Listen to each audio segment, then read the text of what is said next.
Dubai has a problem nobody is talking about. And the numbers are starting to leak out. Picture this. A 5-star resort on an artificial island. Olympic-sized pools. A private beach. A rooftop bar with views of the skyline. And almost nobody there. Not closed. Not under renovation. Just empty. Staff outnumbering guests 3 to 1. Lounges lined up perfectly, untouched for days. This is not one hotel. This is a pattern spreading across one of the most expensive cities ever built. And by the end of this video, you are going to understand exactly why Dubai is quietly unraveling, what it means for the global economy, and why the people who built this city may have made the most expensive miscalculation in modern history. But first, you need to understand what Dubai actually is. Because most people have it completely wrong. Dubai was not always glass towers and supercars. 50 years ago, it was a fishing village in the desert. No oil wealth like Abu Dhabi.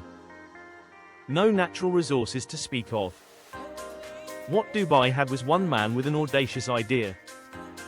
Build a city so spectacular, so over the top, so impossible to ignore, that the whole world would come to it. And for a while, it worked. The Burj Khalifa went up. The Palm Jumeirah rose from the sea. Ski slopes appeared inside shopping malls. The city threw money at every wild idea and the world responded. Tourists flooded in. Billionaires bought apartments. Real estate developers got filthy rich. Dubai became shorthand for a certain kind of excess. A certain kind of dream. But here is what nobody told you. Almost everything you see in Dubai was built on borrowed momentum. Here is a number that should stop you cold. Dubai completed over 40,000 new residential units in 2023 alone.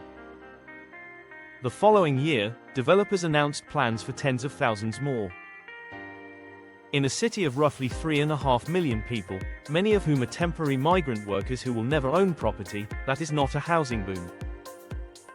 That is a supply problem waiting to explode. And it already is exploding. Just quietly. Go to certain parts of Palm Jumeirah on a Tuesday afternoon. Walk through some of the newer resort developments on the outskirts of the city. The vacancy rates in specific luxury segments have been creeping upward for months. Not crashing. Not collapsing overnight. Just slowly, steadily emptying out. The way a bathtub drains when someone leaves the plug slightly loose. You might be wondering how this is possible. Dubai's tourism numbers look strong on paper. The government reports record visitor arrivals. The airport is consistently one of the busiest in the world. So where is the disconnect? The answer is concentration. Most of the tourists visiting Dubai are passing through, not staying long. They shop on one street, stay in one neighborhood, and go home. The massive luxury resort developments built to capture ultra-high net worth visitors. Those guests are not showing up in the numbers the way the developers projected. The ultra-wealthy have options. And increasingly, those options are getting more interesting. Saudi Arabia is spending $500 billion building an entire city from scratch called Neom. Abu Dhabi is quietly becoming the cultural capital of the Gulf. Oman, Qatar, Bahrain. Every single neighbor Dubai has is now competing directly for the same tourists, the same investors, the same global attention. The market that Dubai monopolized for 2 decades is fragmenting fast. And then there is the deeper issue. The one that makes real estate economists genuinely nervous. Dubai's property market has historically been one of the most speculative on the planet. Foreign buyers purchase units not to live in them but to flip them. Developers sell off-plan, meaning they sell buildings that do not exist yet. Buyers pay deposits on apartments in towers that are still a hole in the ground. This works beautifully when prices keep rising and confidence stays high. But confidence is a fragile thing. When prices flatten, when rental yields compress, when the promised tenant does not materialize, investors start doing something very human. They panic. They sell. And in a market built almost entirely on speculative foreign capital, a wave of quiet selling does not stay quiet for long. There is a phrase used by people who study asset bubbles. They call it the moment liquidity disappears. One day, buyers are everywhere. The next, you cannot find one at the price you need. Dubai has not reached that moment. But the conditions that produce it are assembling, slowly, in plain sight. Now here is where this stops being just a story about Dubai.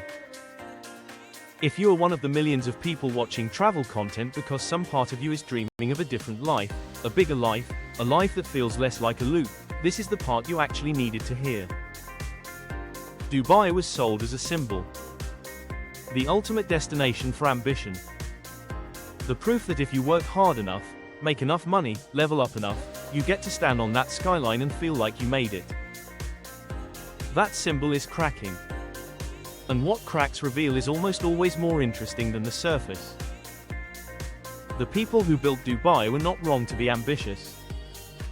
They were wrong to assume that ambition alone makes something permanent. That building something spectacular means people will keep coming forever. That size is the same thing as value. The resorts sitting half empty right now were not built for the people who live there.